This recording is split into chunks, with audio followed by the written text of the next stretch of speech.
Welcome to Problem Solving and Decision Making, brought to you by the University of California, Irvine. I'm Rob Stone. I've been doing problem solving and decision making my whole life, just like all the rest of you. We all do that on a daily basis. We constantly do this. We do it well, we do it not so well, but we're always doing it. I've also been doing this in my professional life for a number of years. How many will not actually point out, but a number of years in many organizations. I've worked with for-profit organizations, not-for-profit organizations, with government organizations. We're going to, in this class, talk about some of the tools, techniques, methods, processes that can help with problem solving and decision making. I've applied those in organizations. I've made decisions myself in various organizations, helped other people make decisions, helped teams make decisions. So we'll be working with some of the things that help us do that. So let's take a look at some of the concepts involved with problem solving and decision making. We're going to talk about problem solving and decision making in organizations.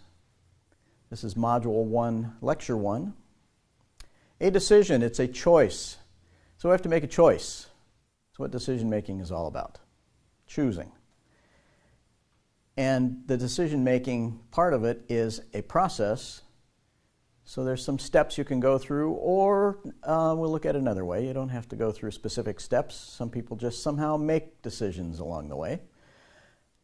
This is a logical choice from available options. So this is a little biased because it's from the business dictionary, and it implies that we're going to make good decisions. We don't have to make good decisions. We can make bad decisions as well, but hopefully we'll make good decisions. We can make a bad choice or no choice.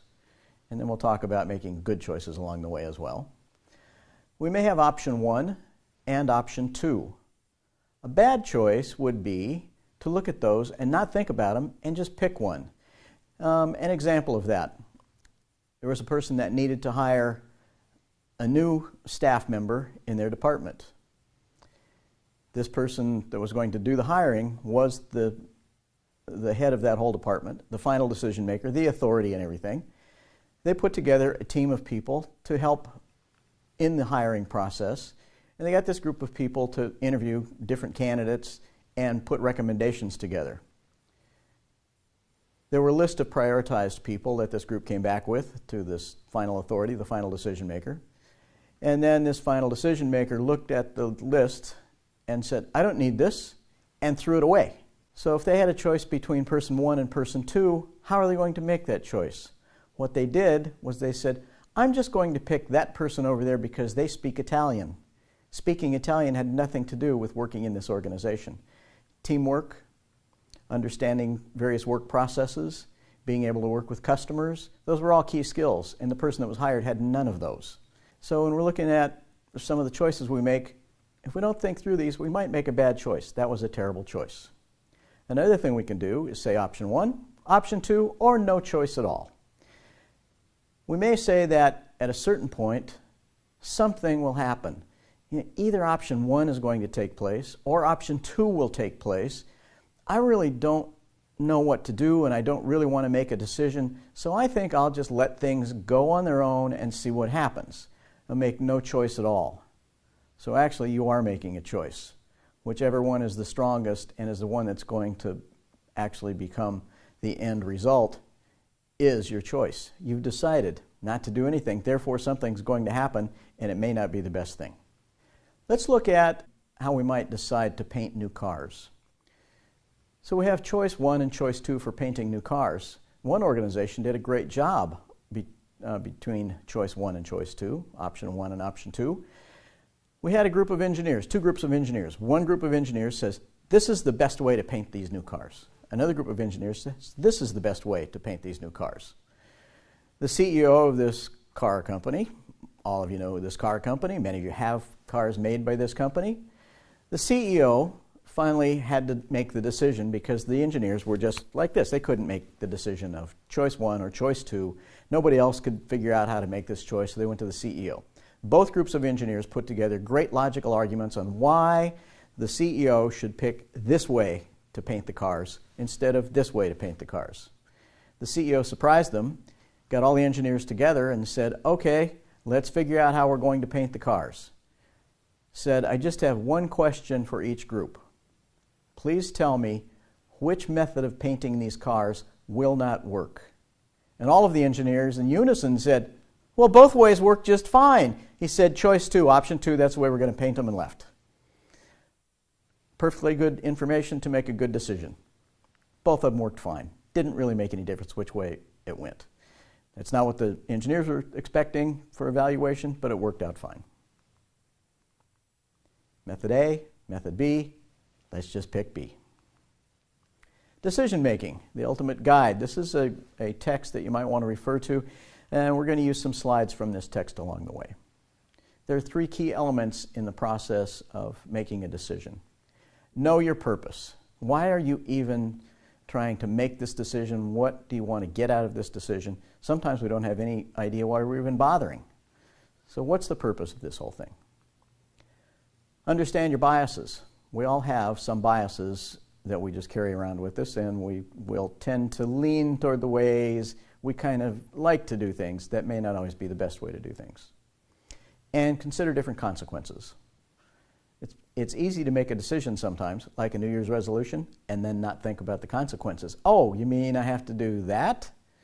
I didn't know that was involved. So we'll talk a little bit about that. Let's take a look at an example. You have a purpose. You want to have $1 million in accessible assets before you retire. And that's a number that's not all that unattainable for most people that are under 30 years old. You can probably put that money away and reach that goal. But you're going to have to do some things to make that happen. Understand your biases. Legal considerations and ethical considerations. Legal considerations, there was a famous series on recently called Breaking Bad.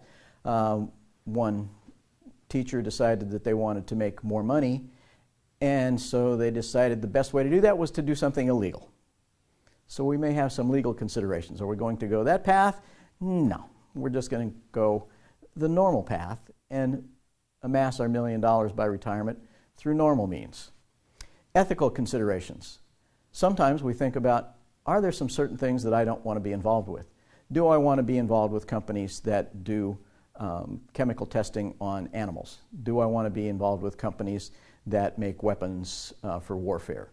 You know, there's some different ethical considerations we might want to make along the way, and then that'll take some of our options away from us also. Now we have our options left over, and we're going to think through those.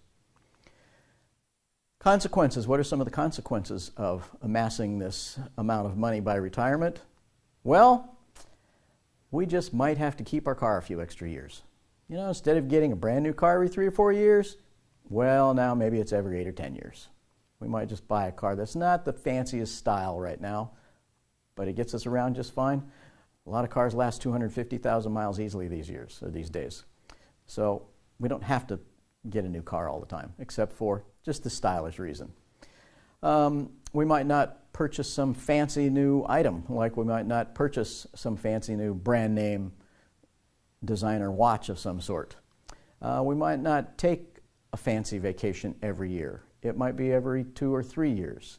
And then we can go on a nice vacation. We don't have to cut out everything we're going to do in our lives to get our goal of having a certain amount of money by the time we retire.